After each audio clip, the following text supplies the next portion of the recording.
Hello mga kabanding! Ito ngayon ang aming ganap dito sa aming paaralan. Kasi nga po, di ba, malapit na rin naman ang graduation, moving up. So, ayun po, kailangan naming mag-pictorial.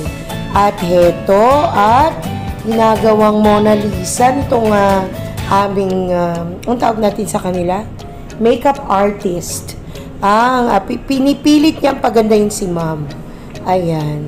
Tingnan natin. Hindi po ako masyadong mahilig mag-makeup, pero I think dapat naman yon para na-enhance natin ang ating beauty.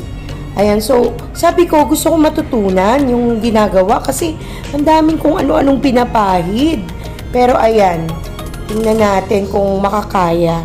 At sa tulong na rin ng video na to, baka naman kahit papano matandaan ko at magaya ko. Tingnan lang muna natin yung outcome. Okay? So, panoorin nyo lang. Huwag lang ho kayong magtataka, no, na napakadami kong sinasabi dyan. Chinichika rin po kasi niya ako. Ayan. So, panoorin natin.